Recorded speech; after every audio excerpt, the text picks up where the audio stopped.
এটি কত বড় বাইনারি যোগ! কি ভয় পাচ্ছ? ভয় পাওয়ার কিছু নাই। এখনই আমার সঙ্গে তুমি প্র্যাকটিস করতে পারবে। মানে তুমি আগে এখন যোগ করবা, হোক বা না হোক, তারপর আমার সাথে মিলাবে। যদি মিলে যায় আলহামদুলিল্লাহ, না মিললে আমার বিশ্বাস আমি বুঝাইলে অবশ্যই বুঝতে পারবে। আর একটি তথ্য দিয়ে রাখি, সেটি হচ্ছে এখন থেকে ঢাকার শিক্ষার্থীরা আমাকে ফার্মগেট এবং মিরপুর পাবে অফলাইনে। আর এছাড়া অন্যান্য জেলার বা অন্য কোনো জায়গার যদি কেউ থাকো, সে অনলাইনে পাবে। তো অফলাইন অনলাইন যেকোনো প্রয়োজনে আমার এই হোয়াটসঅ্যাপ নাম্বারে এসএমএস দিয়ে রেখো।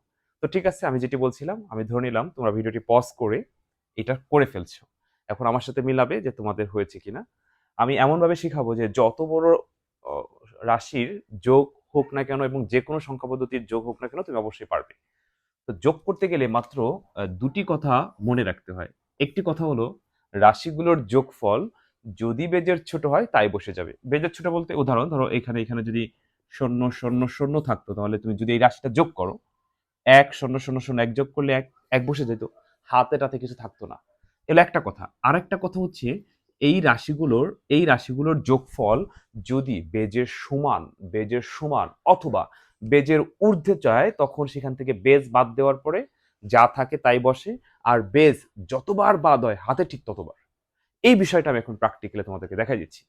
আচ্ছা, অনেকে হয়তোবা এই বাইনারি যোগগুলো এইভাবে করো যে ১ আর ১ ১০ আর ১ ১১ এরকম করলে এরকম বড় বাইনারি যোগ তুমি পারবে না। এবং ওইটা সঠিক আমার কাছে সঠিক মনেও হয় নাই। সঠিক হচ্ছে তুমি সবসময় নরমালি চিন্তা করবা। মানে ফলাফল কত সেটা তো বেস বলে দিবে। ১ আর ১ ১০ আমি কেন বলব? আমরা বলব নরমাল। ১ আর ১ ২, ২ আর ১ ৩, ৩ আর ১ ৪। এখন প্রশ্ন হচ্ছে ৪ এর কত বসবে, তাই তো? তাহলে বেজ হচ্ছে ২। এই ৪ থেকে ২ বাদ দিলে কত হয়? ৪ থেকে ২ বাদ দিলে ২, ২ থেকে আবার ২ বাদ দেওয়া যায়, তাই বাদ দিচ্ছি। তো ২ থেকে আবার ২ বাদ দিলে কত হয়? ০, ০ থেকে আর কিছু বাদ দেওয়া যায় না। তো এখানে ০ বসে গেল। এখানে বেজ, ওই যে বেজ ২ কয়বার বাদ দিতে পারছিলাম? ২ বার। এই কারণে হাতে ২। মনে, মনে হাতে ২।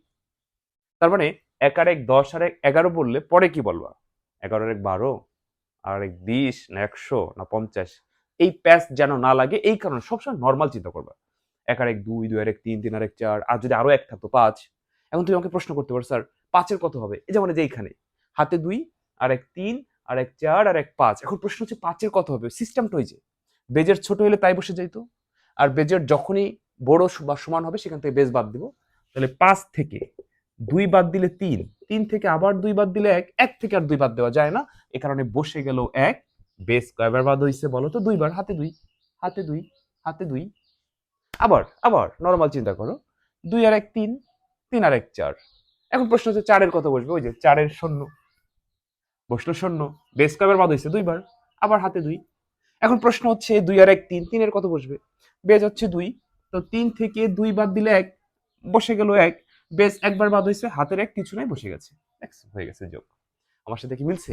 তো এই যে আমি যেই সিস্টেমটা তোমাদেরকে বুঝাইলাম যে নরমাল চিন্তা করবা, এরকম যদি এই ২ টা কথা মনে রাখতে পারো যে রাশিগুলোর যোগফল বেজের ছোট হইলে তাই বসবে, বেজের সমান অথবা ঊর্ধ্বে গেলে সেখান থেকে বেজ বাদ হবে, তাহলে পৃথিবীর যেকোনো সংখ্যা পদ্ধতি, যেকোনো যোগ, যত বড় যোগ সব পারবে। ওকে? তো শুরুতে কিন্তু একটা তথ্য দিছিলাম যে আমি এখন থেকে ঢাকায় ফার্মগেট ও মিরপুরে অফলাইনে মানে সরাসরি আমার কাছে পড়তে পারবে। আর অনলাইনে বাংলাদেশের যেকোনো প্রান্ত থেকে তুমি যুক্ত হতে পারবে। তো বিস্তারিত জানতে আমার এই হোয়াটসঅ্যাপ নাম্বার এসএমএস দিও। অফলাইন অনলাইন সকল বিষয়ে ইনশাআল্লাহ আইসিটিতে কোনো সমস্যা থাকবে তো নাই, এবং আইসিটি হবে তোমার জন্য সবচেয়ে মজার ও সহজ বিষয়। তো ঠিক আছে, পরবর্তী কোনো ভিডিওতে তোমাদের সাথে আবার কথা হবে। সে পর্যন্ত সবাই ভালো থেকো। আল্লাহ হাফেজ।